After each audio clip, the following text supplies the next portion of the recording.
But what's up, everyone, and welcome to another episode of the Mindset Podcast. Today, it is a pleasure we have with ourselves Dan Churchill, the Aussie himself. Dan, I don't even know how to begin introducing you. You are a performance chef. You co-founded Charley Street in New York City. And if any of our New York listeners, I'm sure they're familiar with your work. But I don't even want to try because you have so many things going on. But welcome to the show, brother. Mate, it's an absolute honor to be here, bro. I'm an Aussie chef, obviously a performance chef, probably the best way to just note it, man. But most importantly, I'm stoked to be here today with you guys. Awesome. No, thank you again for taking the time out. As we were talking off air just a minute ago, these first two questions are always the fun ones, and we've never had a chef like you on our show before, so this is definitely a treat. And I love to cook as a hobby. I wouldn't say I'm a chef by any means, but me and my girlfriend love to chop it up in the kitchen. So even asking myself this question is pretty tough. But you, as a chef, with all the things you've been able to do, all the different dishes you've been able to cook up, what has been your favorite dish to cook up in the kitchen? What's the funnest, maybe?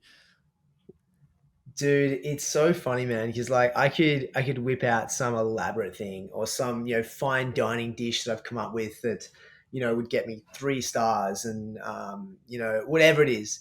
But at the end of the day, I hate to be a buzzkill. Like my favorite thing to cook is my spaghetti bolognese, pasta from Mm. scratch. Like there's a romantic way to the different steps that you cook down the sauce. You brown off the respective meat or whatever protein you're using, and it's just Mm. like to me, I think food does a wonderful thing. Yes, it's got to taste amazing, but it Mm. it, it definitely interacts with your sensory and memory net senses as well. And so when I look at like growing up and like wanting to roll pasta, and I see that awesome that action, and then I look at sauce creations and then at the taste and like the way of Italian flair.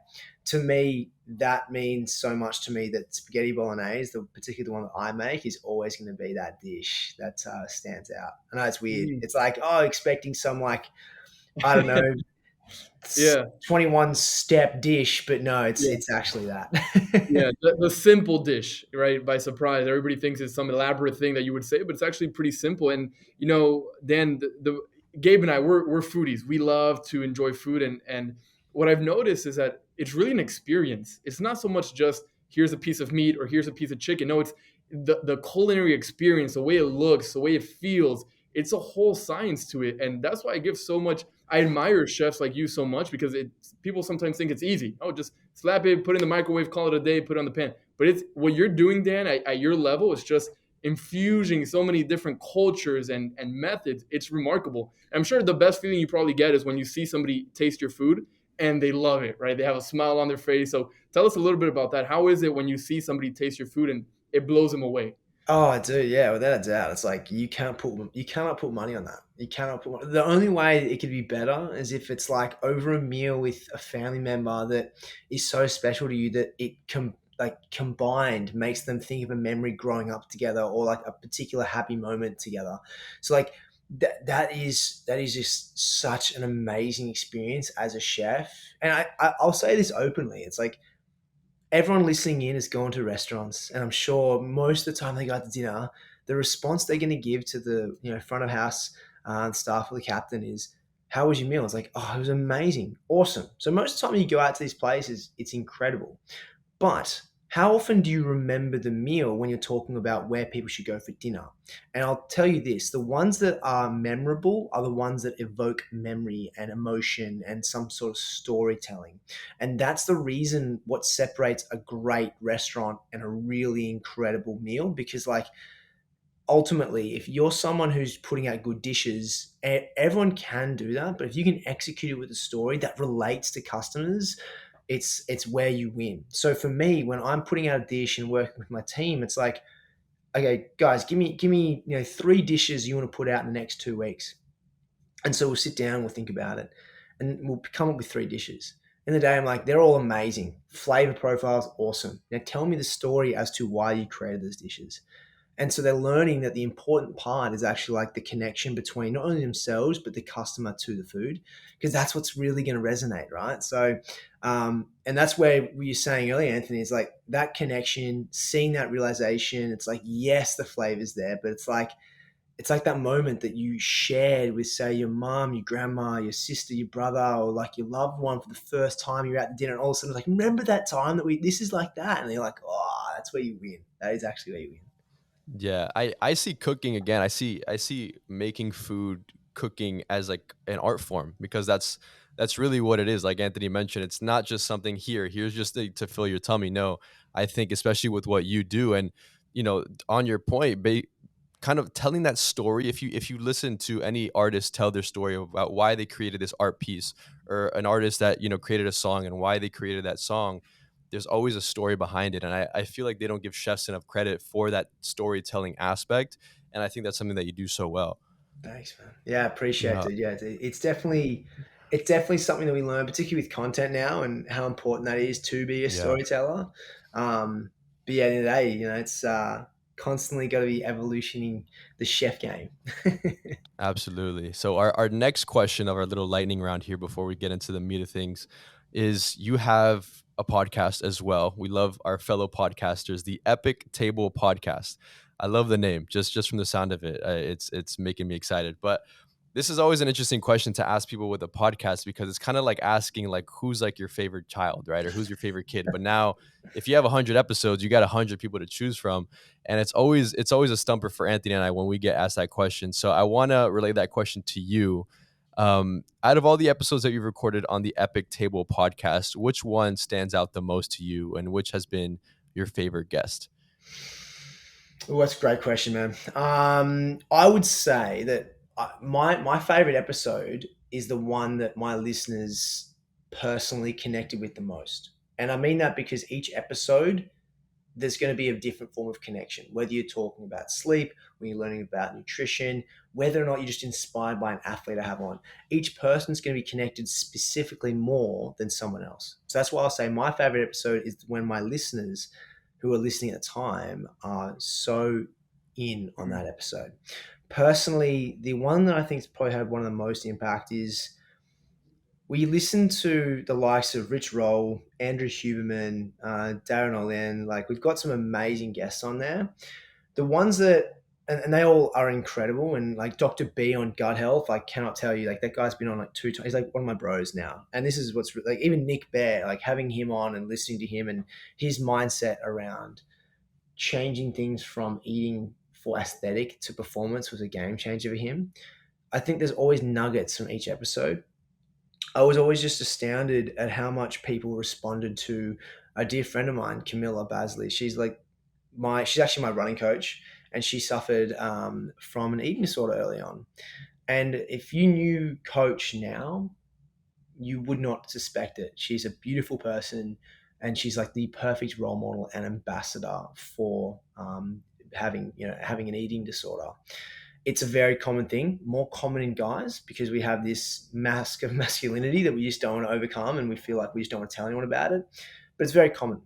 And I think from that episode, I saw more responses from people about the genuine openness of Coach and how she was just such an inspiring individual around a topic that doesn't get talked about enough.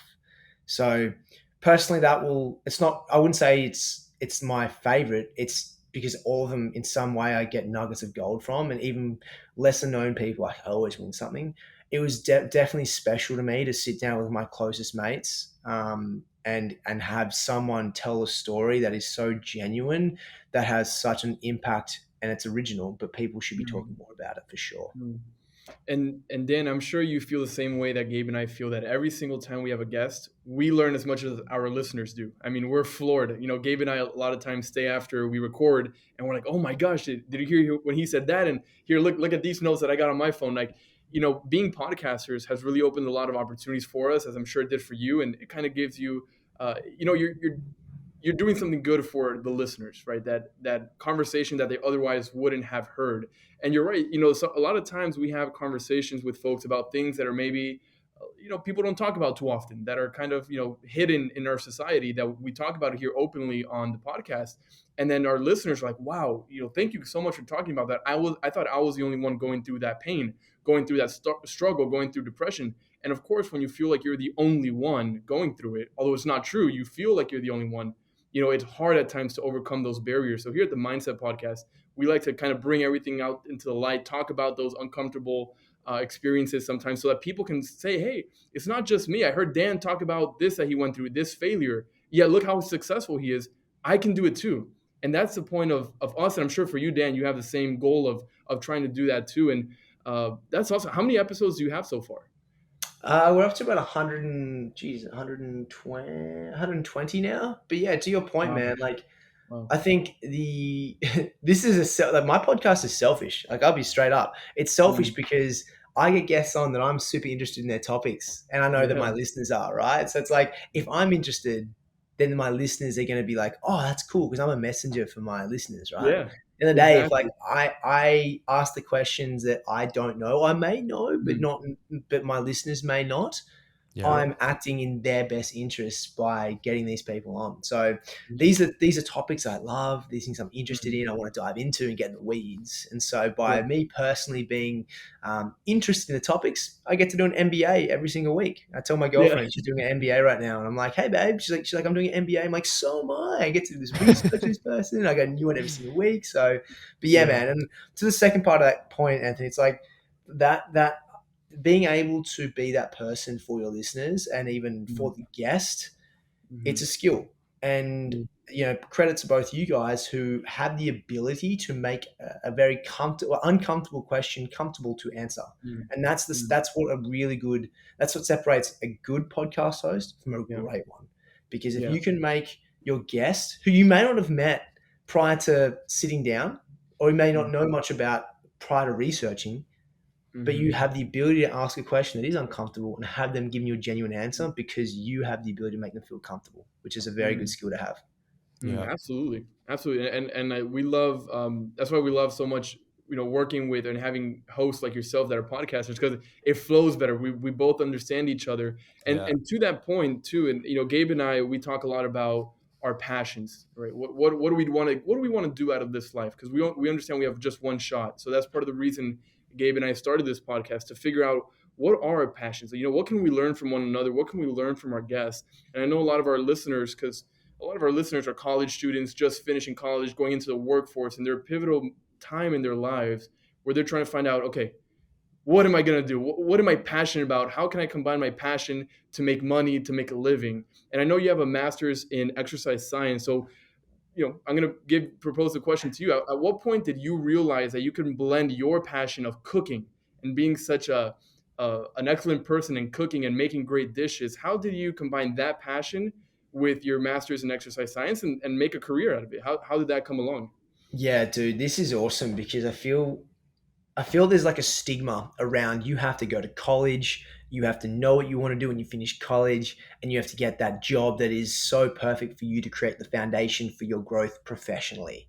And I'm here to say that that may have been the case 40 years ago, but right now the world is your oyster with opportunities within an industry you don't even know exists yet, but you could be the person who leads that industry. And so let me take this back for the purpose of this conversation. Is when I finished my high school degree, I still didn't know what I wanted to do, like majority of the world, but I decided to follow my passion, which is sport. I love sport. So I went and did an exercise science degree, right? So I did my undergraduate. Once I finished my undergraduate, I was like, okay, I want to know even more about the human body and how the body performs. So I went and did a master's in exercise science, and we had strength and conditioning and nutrition as a focus point. So I followed a path that I was genuinely interested in. And so whether or not I could turn it into a career, I was passionate about it. And what we continue to see day in, day out is people who are passionate about something generally lead to success.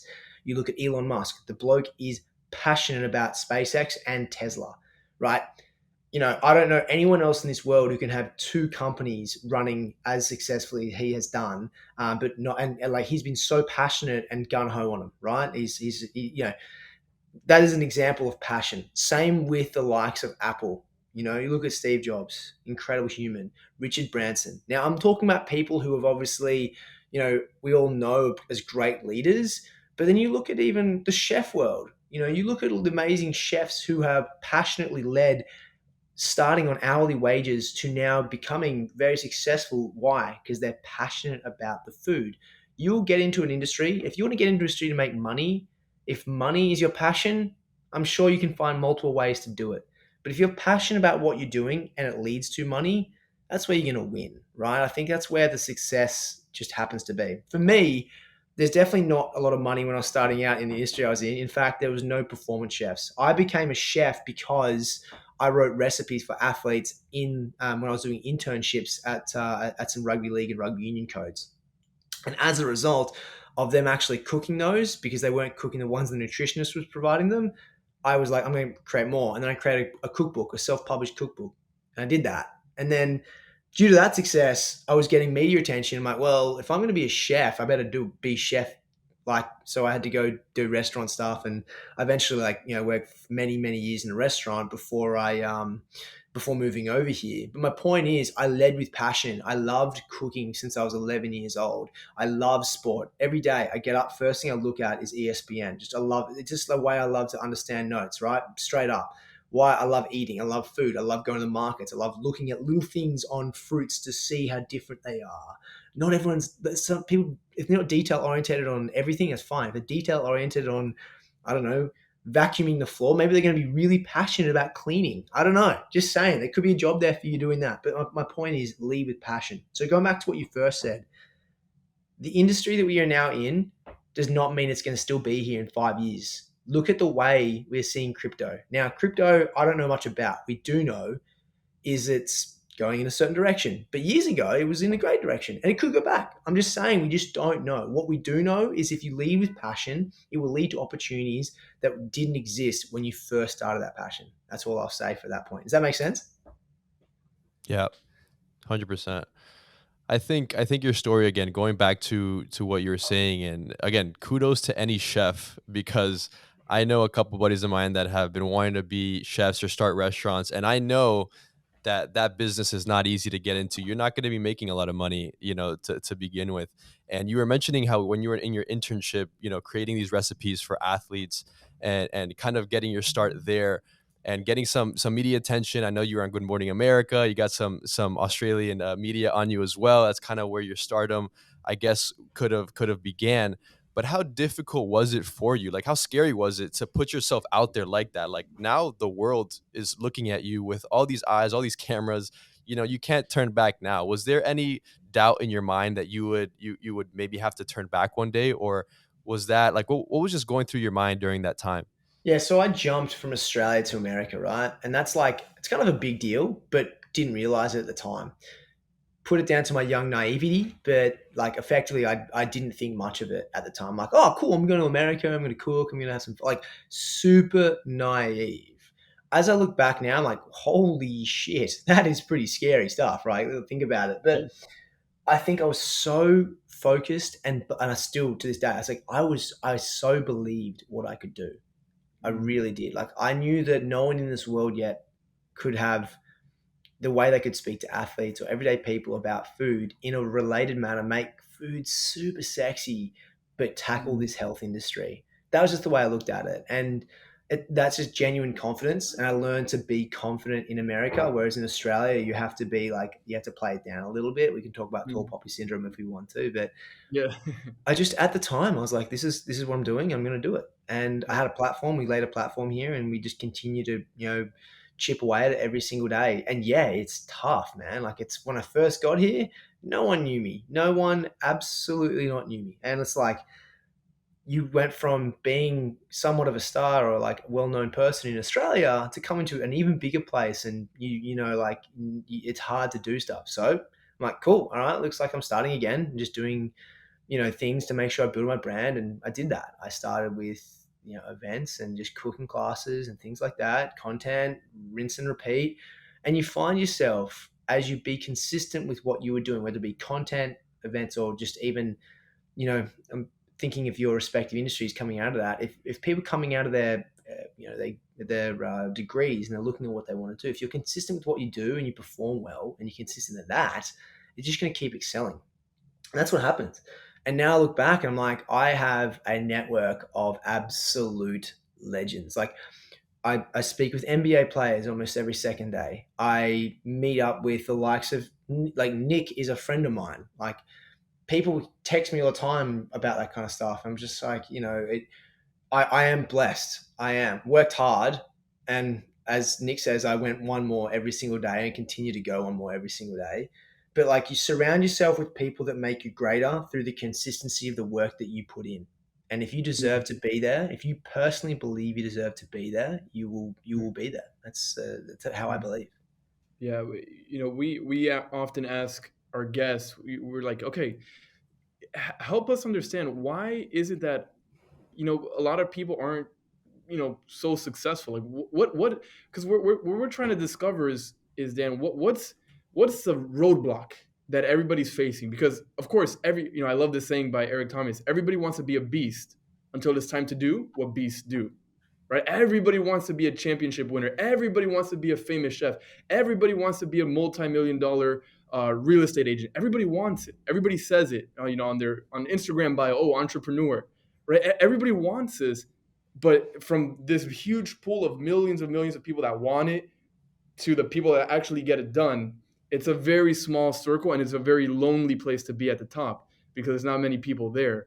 And a lot of times, I think your answer to this, but I'll propose it to you anyway. But the answer a lot of times is people are just not consistent enough.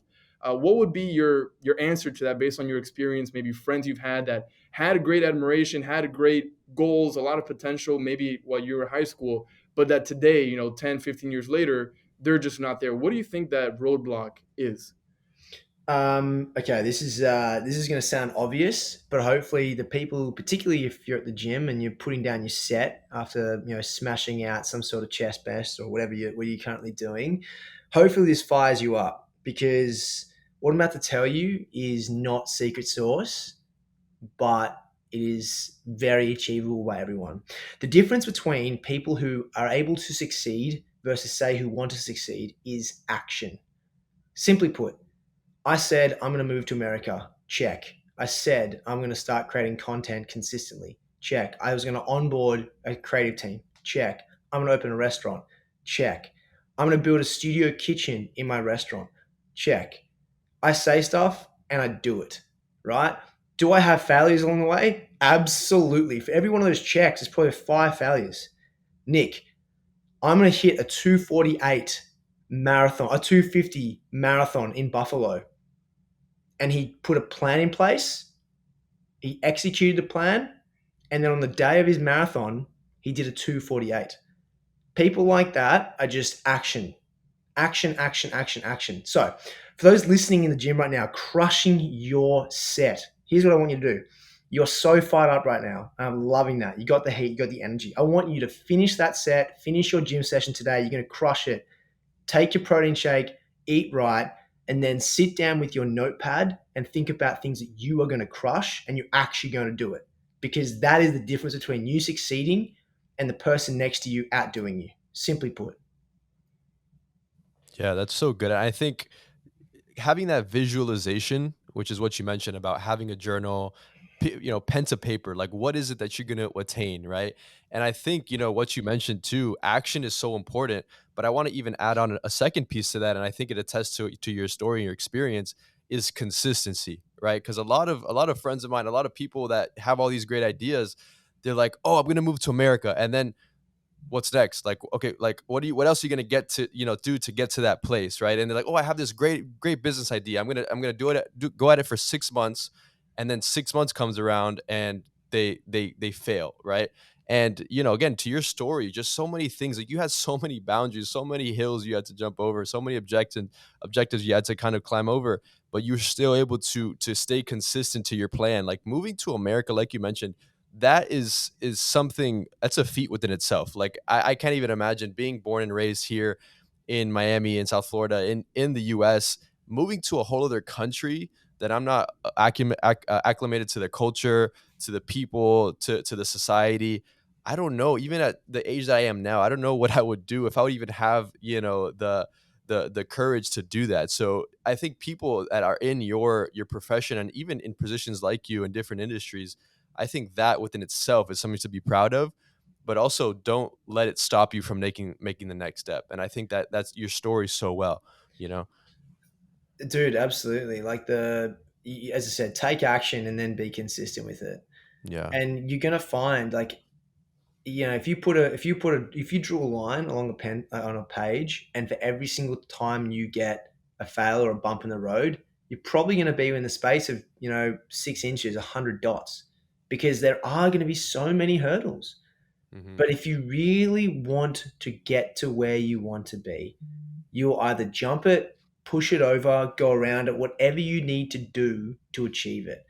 You know, um, I'm actually like I'm a very driven person. You probably hear it in my voice. I'm actually very. If you guys watch my content, a very happy-go-lucky guy, and this is the way I'm speaking right now is actually the way I'd speak to my team to drive them. But that's the kind of person I am as a leader.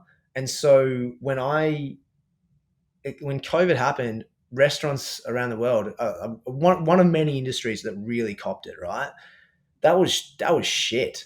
Right, that was terrible, and you can sit back and go, well, this is screwed. I'm just going to wait to everything to happen. It's like, cool. You can be that person, or you can be the person that gets up and does the hours you need to do to just be the next better person in the industry you're in.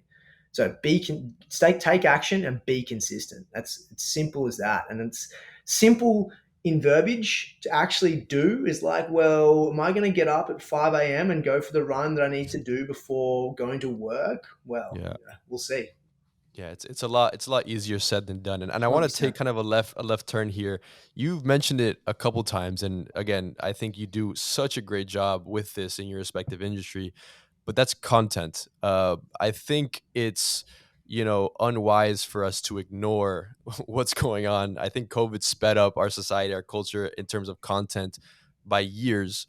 But what advice would you give someone? Because I know people right now, they're like, "Oh, I'll start creating content when I have a team, when I have a videographer, when I have the nice studio."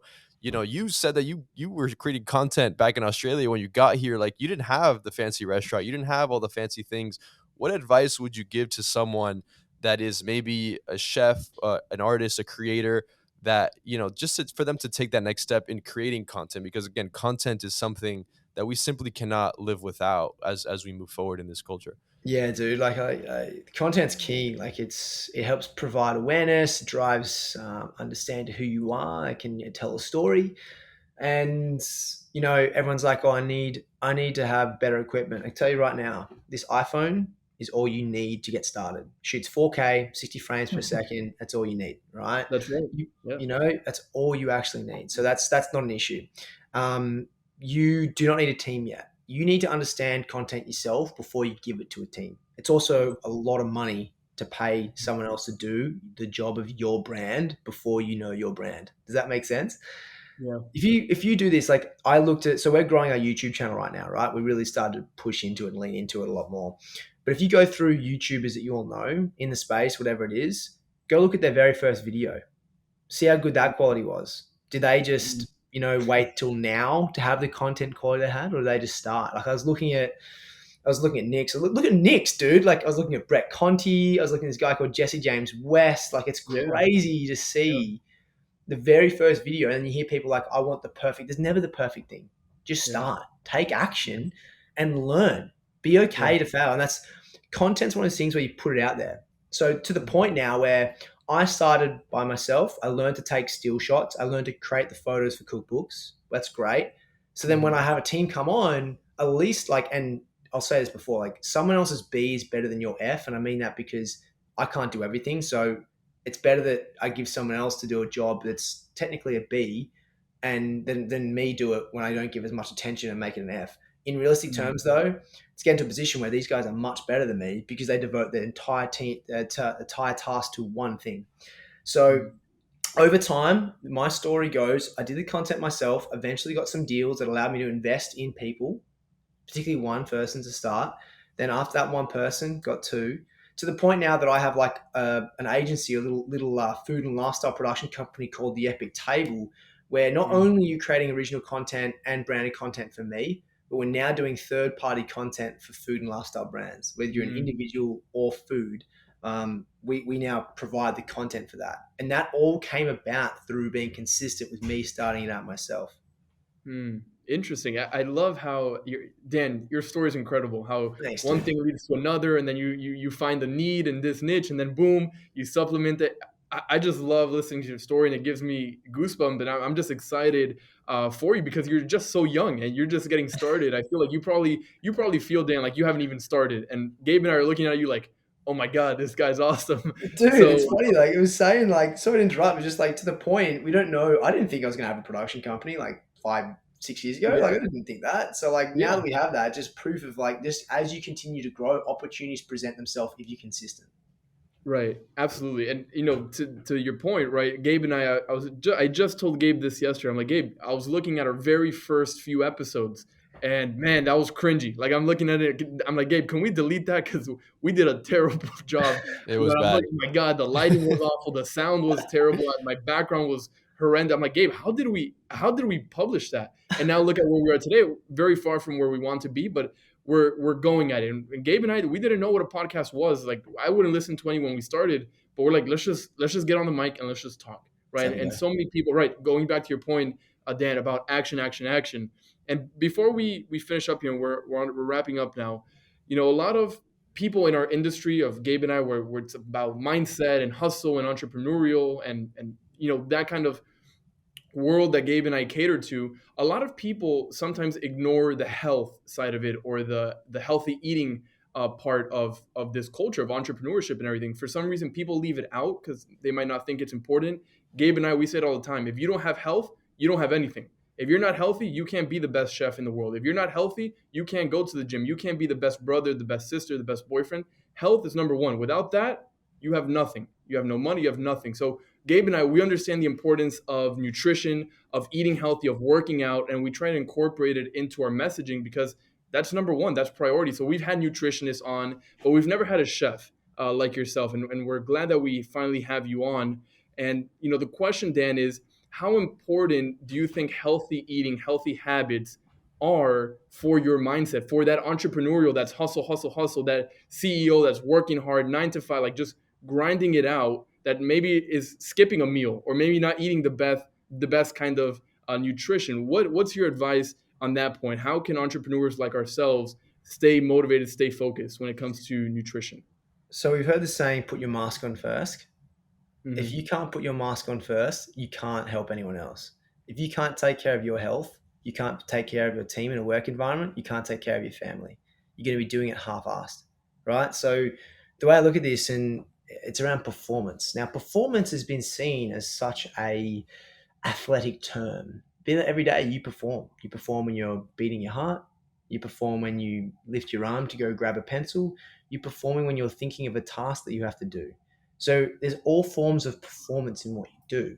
Now, a lot of that is, we factor in sleep, which has an effect on our mindset, our gut, obviously, as well.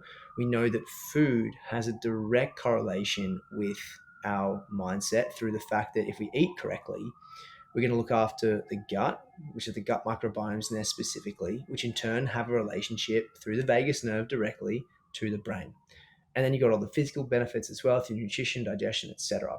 Point is, it is absolutely pivotal that you eat the best that you can to perform at your best. And that does not mean you have to be on a field, on a basketball court, or a tennis court. At the end of the day, if you are someone who's trying to perform and grow as the best dad, as the best mum, as the best CEO, as the best team leader, as the best person at your job or in whatever you are doing, you have to be looking after your health. And that's what I'm saying. It's like nothing to do with you being a professional athlete. Now, what's the action behind that? We have to be realistic because I'm, a young dude living with my puppy and my partner, and that's our responsibility, right? I may be talking to a single mum. I could be speaking to a dad of 3 kids. He's Fortune 500 company, and he has a massive team to look after. So everybody's responsibilities are going to be different. There is not one way to write this road. So what we have to do is be realistic to what is achievable for us. Sleep, super important. Food, are you going to eat the food that I prescribe? Maybe. You may like it, you may not. You may think it's achievable through cooking, you may not have the time. You may enjoy the food, or you may be allergic to it. So the magic sauce here is, after a few things, I can send, if you subscribe to my newsletter, I can send more information on this, but effectively your roadmap is your roadmap. So identify that health is pivotal in helping your performance. Second, to take action is just simply working on what works for you. Eating correctly, eating whole foods, getting enough hydration, a lot of water, moving, those kind of things, meditating, absolutely pivotal. But again, it's got to be realistic to what you can do in a day. Yeah, I think, like you mentioned, performance. Even for me, I'm guilty of it. I always thought the performance. Oh, you got to be an ultra marathon runner, you're probably an NBA Yeah. athlete, but it's true. All of us are performing at something at some point in our days. And I have so many friends, even myself, where I've maybe neglected sleep to get an assignment done, to get work done, getting 4 or 5 hours of sleep. It happens to all of us. You're raising your hand, and it's so true. And that's something I feel like our culture now, I think, is starting to kind of get the idea, especially with COVID and everything. Burnout is something that has been very prevalent in mental health in our society. And I think that there's so much that people can learn and incorporate with their nutrition, with their health, to be able to balance that and to be able to avoid things like burnout, especially if you are, in a position of leadership, or in a position that you're always on strenuous stress and you're always going 100 miles an hour. But I think that's so important. And I actually want to ask you before we wrap up here, we were kind of talking about it off the air, but you had the privilege to kind of collaborate with Robbie Ballinger a couple weeks back. He did this crazy challenge to try to outrun a Tesla Model 3. You not only paced him and kind of helped him, throughout the run, but you were also in charge of his nutrition. What was that like? Again, taking into consideration that this is, what we're talking about. This is the ultra marathon runner. That is probably not the vast majority of people in our culture. But how was that experience for you, and how important was it for you to keep him, on track to be able to hit his goals and to be able to accomplish that goal? Yeah, so at 10,000, we're all about helping you be better than yesterday. That's what our mantra is there. And Robbie is someone who constantly is pushing the envelope, right? He did the Colorado Crush.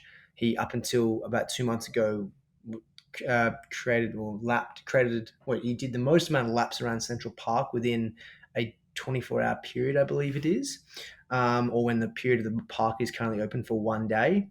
He's just an absolute animal.